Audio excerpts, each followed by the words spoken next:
The Ultimate Iron Man, the hardest and most restricted game mode in old school RuneScape. No banking or trading other players.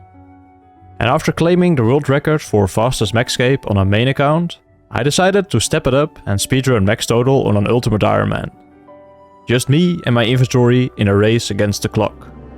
And the goal? 99 in all skills before the timer hits 2000 hours.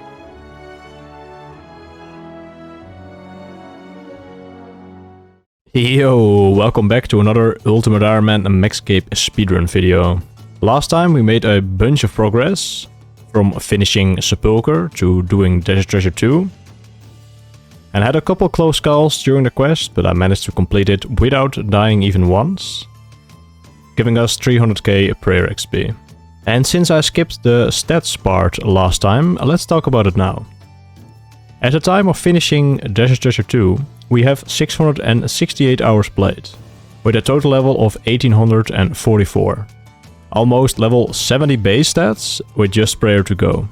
And we have got 3 skills pretty much done now, firemaking of course at 99, and runecrafting at 98, just need a little bit more XP to craft some rot runes there, and agility should be finished with fishing. But I only have a bit over 1300 hours left to finish all the other skills, and I feel like Slayer and Herblore alone will just take up those hours already. And then I also have to do the skills like construction and mining, which are pretty slow as well on Ultimate Iron Man. And I need to fit in fletching as well somewhere too, like 0 time. But when I look at Temple, for the amount of UIM EHP I have, I'm actually ahead of my playtime here. At 698 EHP, still 30 hours ahead of playtime, so I should still be on track for the 2k hour goal. Anyway, let's get this episode rolling. They just released a new quest called The Path of Glory, and it seems pretty easy. I just did it on my main to see if there were any obstacles, but it seems like a free 30k Slayer XP and 2 quest points, so let's do that on the UIM too.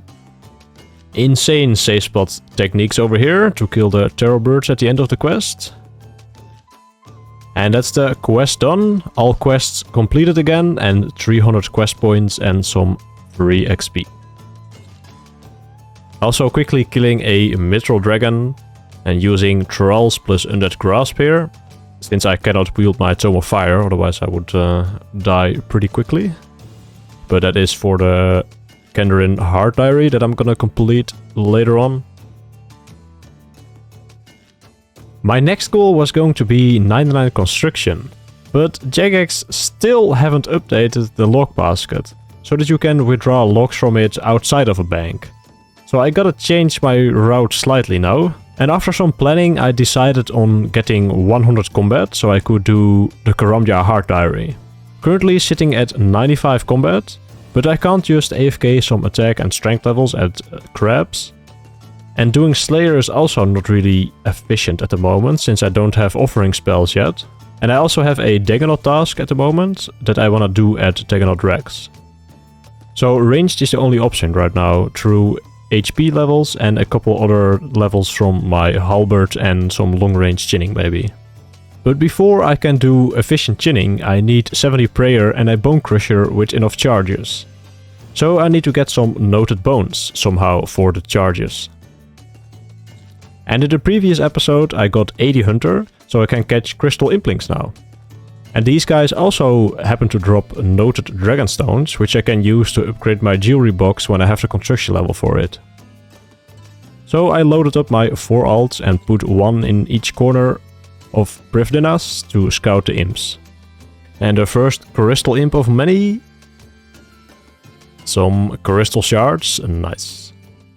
And the imps actually have some pretty predictable spawn mechanics, which makes hunting them like all day pretty viable.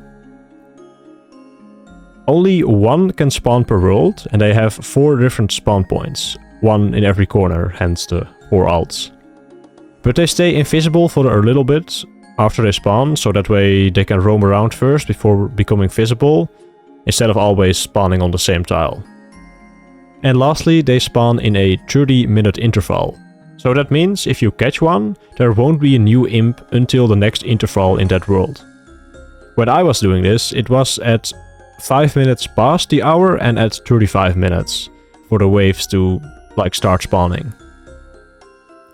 And I wasn't alone most of the time doing this, so after like 20 minutes there were pretty much no imps left and you just had to wait until the next cycle.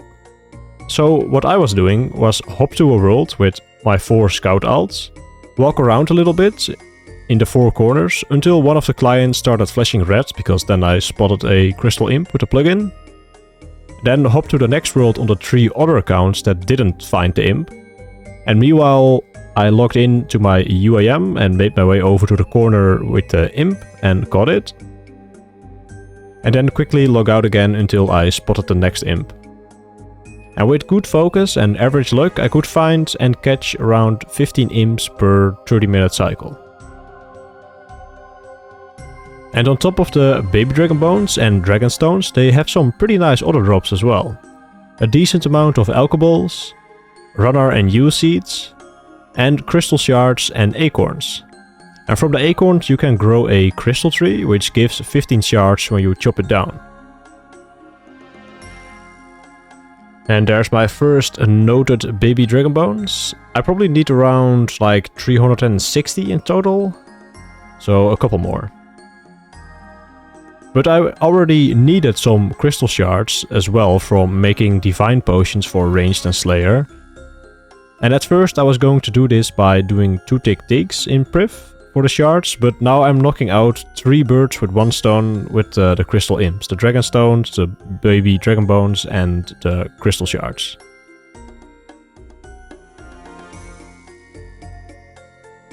Nice, let's go. First 2 dragon stones. Hopefully I can get the other 8 relatively quick.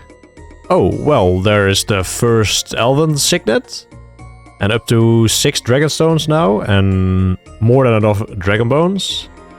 But I'm gonna drop the signet to my alt, because I don't really have a use for it, since crystal tools are not viable to use for my speedrun. So yeah, there it goes on the floor.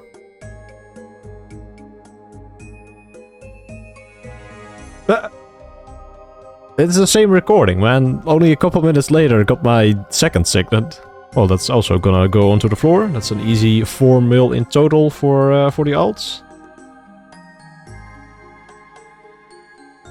Hey, nice. That's the final 2 dragon stones I need for the jewelry box. So I'm going to call it here with the imps. I lied. I had 1 more scouted and it gave me more dragon stones.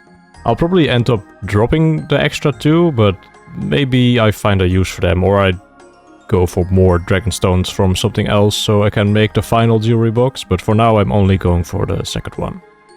And it took me a bit over 1 hour of in-game time to catch 120 implings, and the total loot is looking pretty good. From the imps I got 36 runner seeds, 62 onyx tips, which I can actually make into onyx bolts with the rune bolts from Sepulcher, so that's gonna be some nice GP. Got 9 acorns, and I have 10 in total because I traded in my crystal bow. But that is already 150 shards on top of the 68 that I got from the imps itself. But I did some rough calculations on how many I would need in total for Slayer for all the divine super strengths. And that's gonna be around 100 shards more on top of what I already have. Which I'm gonna do 2 tick-ticks for. So I'm gonna death bank real quick to get my Dragon X out of the looting bag. And you know what? Now that we are in the woodcutting spirit, and my alts are still members, let's do some fucking forestry. I need to do it at some point anyway for the 5000 bark for the log basket. And you can just wipe the forestry kit at Hespori to ghost store the bark in there. So once I claim it again from the forester, my bark should be in there. So it's not gonna be like stuck in my inventory forever until the update finally happens. To get my hands on the log basket, I also have to trade in 300 oak and willow logs alongside the 5k bark. So I'm going to be chopping the willows at Draenor and the oaks at Sears Village. And in the meantime, I'm scouting on my alts for events in the same world that I'm on, like chopping the other trees. Because the only thing that is required now to get the full rewards from the events is being on the same world when it's spawned. So once my alt sees an event, I just teleport there immediately and start doing the event on my Ultimate Iron Man. And one thing that is worth getting from the reward shop is the powdered pollen for 300 bark and 15 willow logs. And you can make this thing into bees on a stick with a ball of wool and some logs. And by the way, this item makes very little sense to me. Am I trying to tie the bees to the stick with the ball of wool, or what are we doing here? But anyway, the bees on the stick helps the flower events to give like double rewards, and you actually get a crazy amount of bark from the event now with the bees on the stick. And you get 10 of them, so you can do 10 flower events for like 400 to 500 bark per event. At the end you also get 8 seeds of some variety. The drop table of these isn't known, but it gives a pretty broad range of different seeds, so unfortunately, or fortunately, maybe in this case of Forestry, this isn't a viable method of getting herb seeds for my account. But I'll take any herb seeds that I can get from this. Remember how I needed 10 dwarfweed seeds for ranging potions in the previous episode?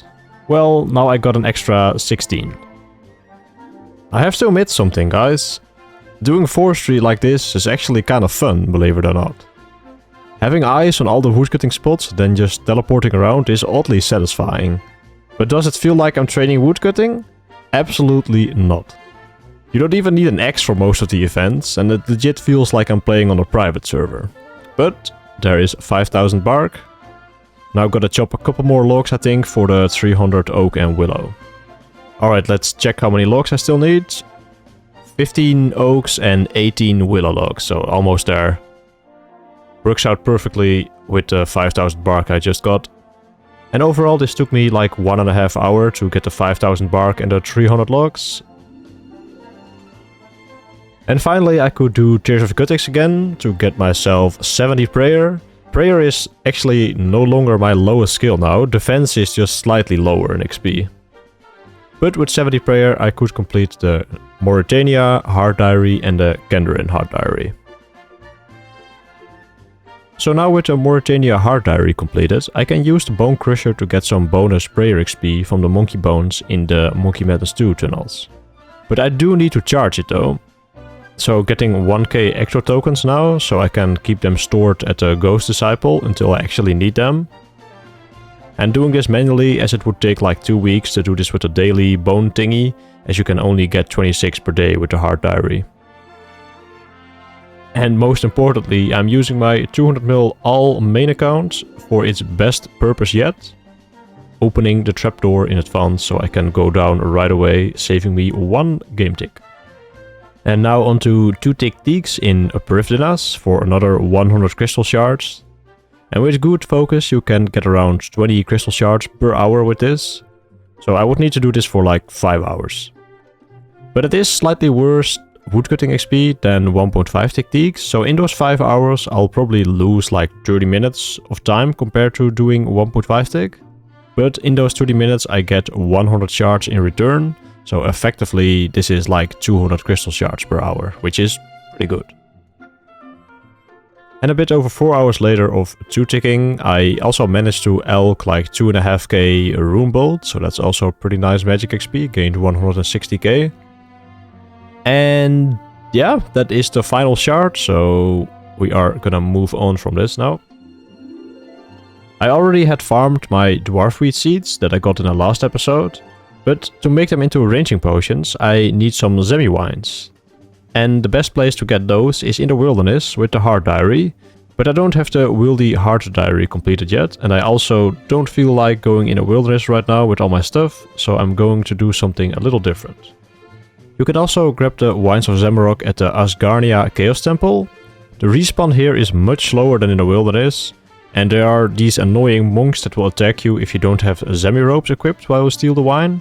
And getting those ropes just takes too long, so what I did instead is killing all the monks with an alt, and then just only logging in to pick up the wine and then log out again. And the monks had a respawn of like 3 minutes, so it was actually kinda alright. I didn't have to like kill them for every single wine. And I only needed like 4 inventories anyway. But there's also this upstairs place with just 1 monk and a wine spawn, but you need to wear Zemi ropes to access it. But I killed all the monks including the one upstairs. So who exactly is telling me that I can't enter still? Makes you think. Anyway, got all my ranging potions I need. And now there's just one more thing I need to get before I can start catching Chinchompas. And that is the Berserker Ring. The hit points levels that 99 range is going to give me is not gonna be enough for 100 combat. So I also need to get some attack and strength levels alongside. So I want to bring along a Dragon Halberd and some gear to do 3 special attacks every 5 minutes on the stack of monkeys. And the Berserker Ring's 8 strength bonus is too good to pass up on, and I need it for Slayer later on anyway. So let's pay a visit to Dagon Rex. Well. I actually forgot to record myself running here, but that wasn't all that exciting anyway. But what is exciting is my setup I have going on here. I have my 4 alts again with me, and there's one setup in this little room holding the aggro of the Walla Salkies or whatever. Then another alt is tanking the ranged Dagonots and holding the aggro of the melee ones behind the stairs. So this way I don't get wrecked on my Ultimate Iron Man when I go up the ladder. And because I am on a Slayer task, I can also use the Slayer cave here. So instead of world hopping every kill, I'm just gonna go cave hopping. And in both the normal and Slayer cave I have an alt tanking Dagonot Prime far away, so he will never aggro my Ultimate Iron Man. So all I have to do is protect from ranged and safe spot Rex with Blood and Ice Blitz. And a first Rex kill of hopefully not too many. A steel kite shield. We'll probably get many more of those. And instead of waiting for the respawn or waiting 10 seconds to hop worlds, we can just enter the Slayer lair and continue killing Dagon Rex.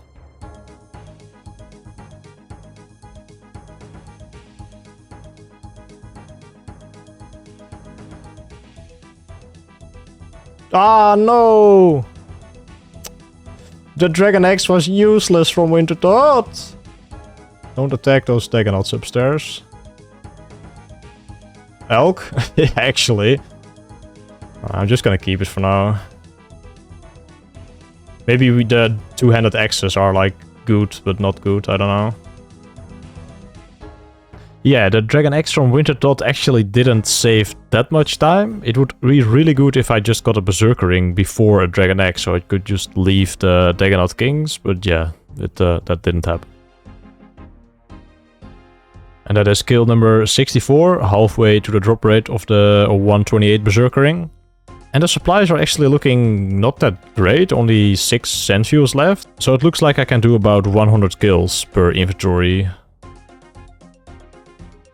I don't know how people want...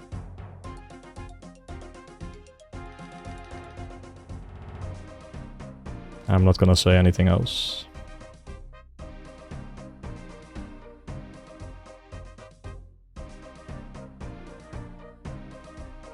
Ah, 100 kills, no ring. I think I'm just gonna go for 110 KC and then come back with more supplies. One more.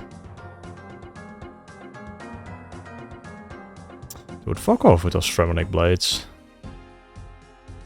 I'm gonna do one more. I refuse to leave. 112 is gonna be it, baby. 112, baby! Oh, it has to be now. Fucking skipped 113. Yeah, this is the one. What a rush! Oh, I'm trolling the preflex.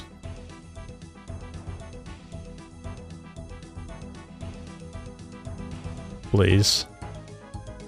Oh my god! There's no way. There's no way. Holy shit, dude. Let's fucking go.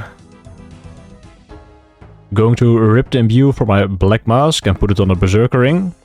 This way I can equip the ring and put the black mask in my looting bag. Saves me 1 inventory spot since the Slayer Helm is an untradeable item and cannot be put into the looting bag for that reason. And elking 1 Dragon Axe and keeping the other one because maybe the two-handed axe can be useful for this account, but I'm not too sure yet. But if I keep 2 Dragon Axes, there's already 1 in my looting bag. I might be able to store 1 Dragon Axe and then use the other one for the two-handed axe, but we'll see how that plays out. Now, after all that preparation we just did, I can finally start catching some Chinchompas. I opted for red chins because black chins are just not viable on an Ultimate Dire map. You can technically hunt them for like 45 minutes after death piling outside of the wilderness, but then you need to pick up all your stuff before the 1 hour mark, put the chins on the table because chins are lost on death, and then death pile again for your next trip, taking your whole stack of chins with you in the wilderness, otherwise they would disappear from the table. And even if you never die at all, resetting the death piles is just going to make the XP per hour the same as red chins here in Priv. And I can fletch a bunch of arrows at reds, so yeah, black chins, bad. I am of course doing the 1 tick trap resetting. I think this is pretty known these days now, but if you run towards the next trap on the same tick as you place the trap, you are now on a 4 tick cycle from placing the trap. And because you started moving on the same tick as when you placed it, you have just enough time to check your next trap and immediately place it again and repeat. On top of the knife log, I also got an emerald and a chisel in my inventory. The knife log creates a 3 tick cycle, as you probably know, and that saves 1 tick on laying a box trap. But what does the emerald do exactly? Chiseling gems into bolt tips starts a 5 tick skilling action. Normally players use the Celestus bark to start the trap reset cycle, but this requires pretty strict timing and precise clicks, and to be honest, I was actually pretty bad at doing that back in the day. But luckily this account doesn't have the farming level to get Celestus bark, so I needed to use the gem tech to start my trap resets. The gem being 5 tick means that you have to do it 1 tick before you pick up the trap, since it takes 4 ticks to pick it up and place again. So what you want to do is just pre-click the gem and then hover your mouse above the chisel. And then you want to, on the same tick, click the chisel and click under or past the trap that you want to run to, so that you start the chisel animation while you start running. And pairing that with the fletching I'm doing in between, you can just look at the XP drops of the fletching to see when the tick is about to start. So you just always get the chisel animation and the running animation on the same tick. And if you misclick or make a mistake, I still use the knife log to quickly set a single trap up again. So it's still useful to have both of the tick manip things in your inventory with this. But honestly, using the gem and chisel is just so much easier than the bark, and it's actually really fun. I'm really enjoying this method. I haven't really been recording much of Hunter so far, but here is 10,000 Chinchompas and we're up to 88 or almost 89 Hunter. And fletching is also coming along really nicely. And I was at first assuming I could fletch maybe like 5 to 7k arrows per hour, but with 118k per hour here on the tracker, that means that I am fletching like 11 or 12k arrows per hour. So that is like really good. I can do a lot of my fletching here, so that is definitely a relief, because fletching was kind of worrying me. And according to the calculations, I need about like 36,000 Chinchompas to finish off 99 ranged. So we still have a decent amount to go, and it would leave me at like 9,700, I think. Also, in the meantime, I've been farming my crystal acorns I got from the crystal implings, so I can get my crystal shards. Alright guys, there's been a development, and I have good and bad news. There's been a new ranging training method brought to my attention, and the bad news is that I did all the bone crusher charges for nothing, pretty much. Well, I got some prayer XP from it, but I won't be using the bone crusher anymore, so I lost a bit of time there. But the good news is that the ranged XP per Chinchompa with this new method is double of what I was expecting to get. So I'm actually already done catching Chinchompas now at 18.6 thousand instead of 36 or 37k. And that is leaving me a lot of extra hunter XP for herbivore later into the account. making some divine ranging potions for the range trading, and also got way too many ranging pots now because I was planning on throwing 36,000 chins, but I guess it saves some crystal shards. And now I gotta do something pretty scary actually. I have to put a whole stack of Chinchompas on the table here in Blast Furnace, because I need to get my prayer potions out of my looting bag, because this method will require prayer pots. But I can't just simply death bank with the chins, since I would lose the whole stack if I did that. And the table here in Blast Furnace is different from other tables, because like in this whole area, if you drop items, they will never appear to other players. So I can just leave the chins here for 10 minutes, death bank, and just pick them up before the 10 minutes is over. But it's still scary to do. I had mobile as a backup in case I randomly DC'd for like 10 minutes, but luckily that wasn't needed and I got the chins safely back. But what is this crazy method going to be? How can I get away with half the amount of chins? Well, let's enter this dungeon and find out.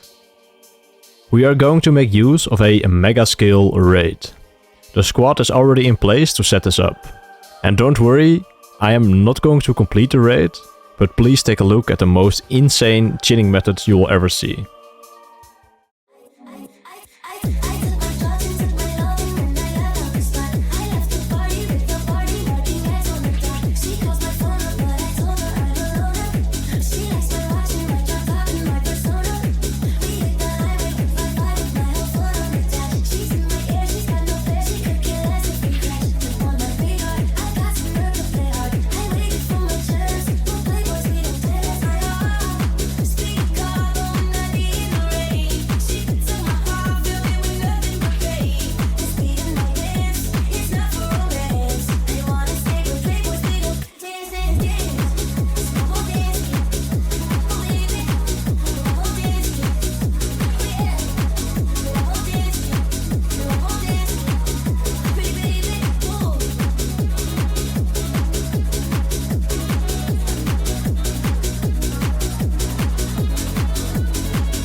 I was so shocked to see how good this method actually was. I mean, just look at the constant 1k plus XP drops. My highest XP drop I've seen, I think, was a 1.7k. And I'll explain in a minute how this whole thing works, but first I need to talk about those who made this possible in the first place. I got the honor to be assisted by my friends over at the largest Jagex-compliant boosting server, OS Boosting. They offer mega skill rates with insane purple chance. Tombs of a Mascot kits and transmogs.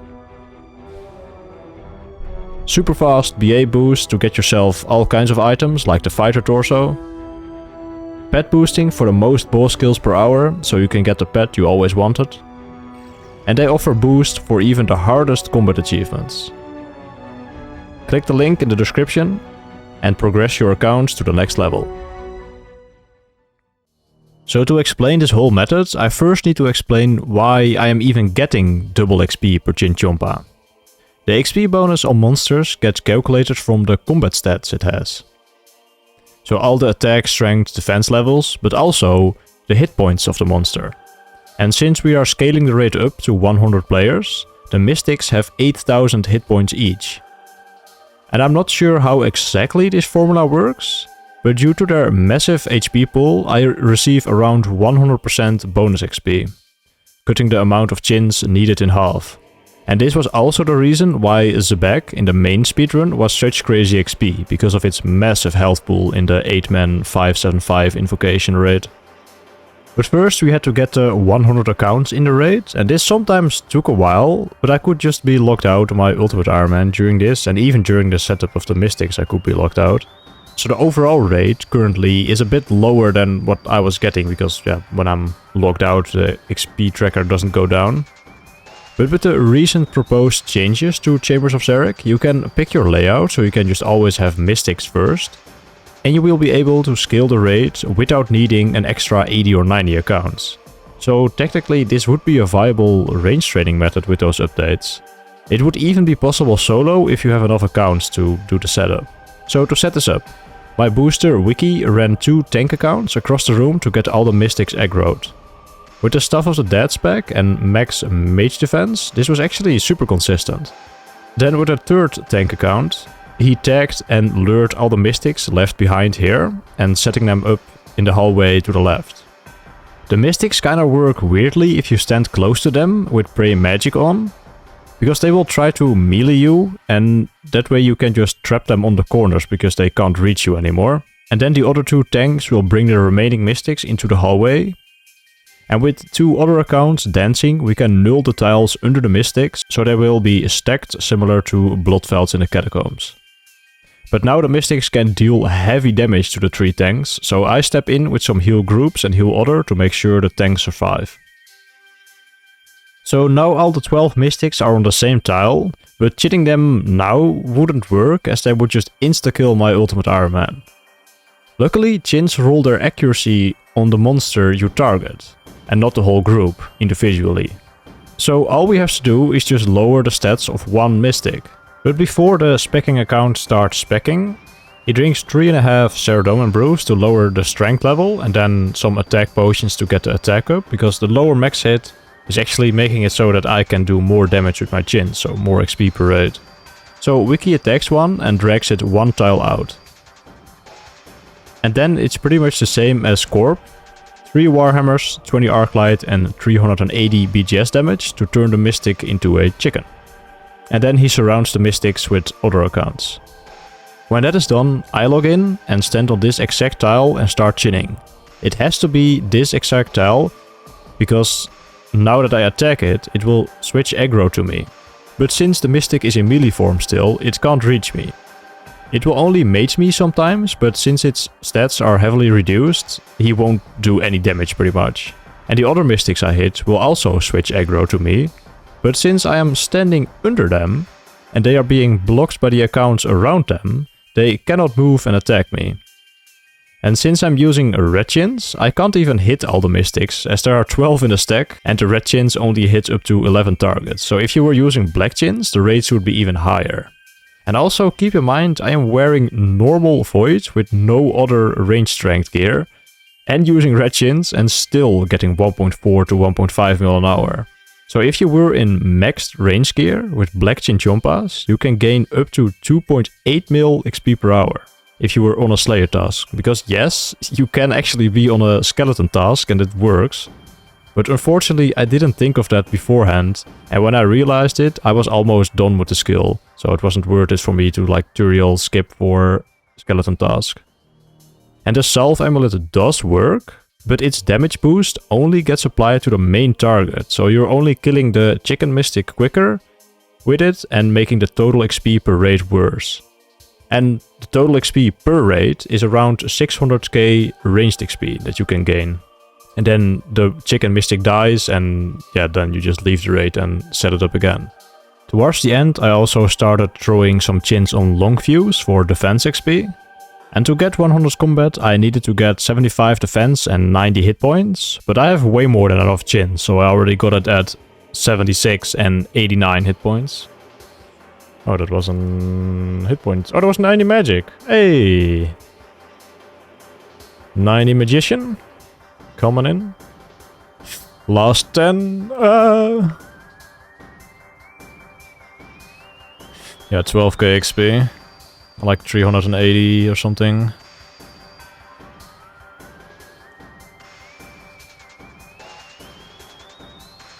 Zero on the last 3. And a 0 on the last one. You cannot... And I get hit as well and I lose 10 seconds. Alright. That was that. And that was also the end of the episode. Let's take a quick look at the stats. Most levels came from Hunter plus Fletching, and from the ranged defense and hit points grind. I also got 90 magic, just need 2 more levels before I can slay efficiently. And hours wise, we are currently 34 hours ahead of the playtime in EHP, and we have crossed the 1900 total, so 2000 total is not that far away anymore. And in the next episode we will start our mining journey. Thank you so much for watching once again, I appreciate you all, and I'll see you in the next one. Take care.